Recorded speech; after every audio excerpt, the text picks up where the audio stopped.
जय हिंद दोस्तों। चलिए आज जानते हैं कुवैत में मिले 4000 साल पुराने मंदिर के बारे में। 4000 सिर्फ एक नंबर नहीं है ये। सोच कर देखिए, ये वो जमाना था जब महान सभ्यताएं पहली बार एक दूसरे से जुड़ रही थीं।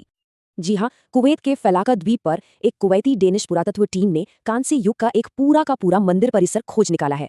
और ये खोज हमें एक ऐसी दुनिया की झलक देती है जिसके बारे में हम ज्यादा नहीं जानते। तो चलिए इस कहानी में थोड़ा और गहरा उतरते हैं।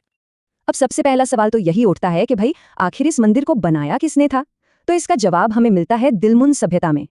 तो ये दिलमुन सभ्यता प्राचीन पश्चिम एशिया की एक बहुत ही कह सकते हैं कि पावरफुल और अमीर व्यापारिक सभ्यता थी।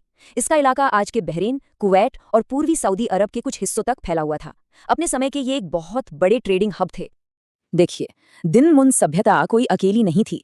ये उस समय फल फूल रही थी जब मेसोपोटामिया और सिंधु घाटी जैसी महान सभ्यताएं अपने चरम पर थी।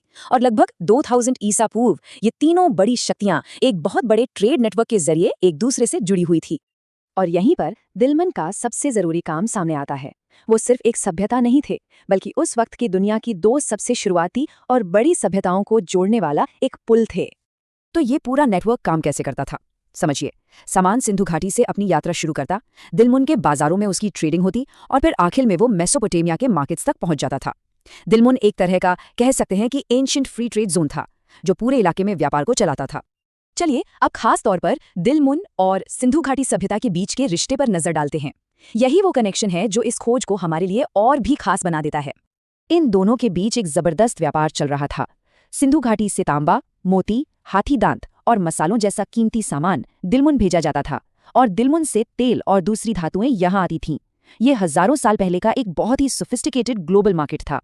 और सबसे बड़ी बात पता है क्या है? ये सिर्फ कोई थ्योरी या अंदाजा नहीं है। इस मंदिर में जो सबूत मिले हैं वो इस प्राचीन रिश्ते का एक ठोस प्रमाण देते हैं। ये साबित करते हैं कि भारत और पश्चिम एशिया का ये कनेक्शन 4000 साल पुराना है।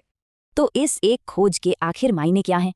इसका महत्व सिर्फ एक पुराने मंदिर तक ही नहीं है, बल्कि इसकी कई परतें हैं। देखिए, एक अकेली खोज हमें कितनी अलग अलग कहानियां सुनाती है। ये हमें दिलमुन के धर्म के बारे में बताती है, उनकी आर्थिक शक्ति के बारे में बताती है और सबसे जरूरी उस युग की महान सभ्यताओं के बीच जो गहरे आपसी संबंध थे उनको उजागर करती है। ये वाला पॉइंट तो बहुत ही दिलचस्प है। मंदिर का डिजाइन खुद ये कहानी बताता है कि संस्कृतियों का आदान प्रदान हो रहा था। मतलब सिर्फ सामान का ही ट्रेड नहीं हो रहा था, बल्कि आइडियाज, विश्वास और आर्किटेक्चरल स्टाइल्स भी एक जगह से दूसरी जगह जा रहे थे। और आखिर में एक सवाल जो सोचने पर मजबूर कर देता है। जब हम इन पुराने नेटवर्क्स को देखते हैं तो ये समझ आता है कि ग्लोबलाइजेशन कोई नई चीज नहीं है। ये प्राचीन व्यापार मार्ग हमें आज की हमारी इस कनेक्टेड दुनिया के बारे में क्या सिखा सकते हैं। ऐसी ही जानकारी के लिए सब्सक्राइब कीजिए ऑल कैन स्टडी को। थैंक यू एंड मिलते हैं नेक्स्ट वीडियो में।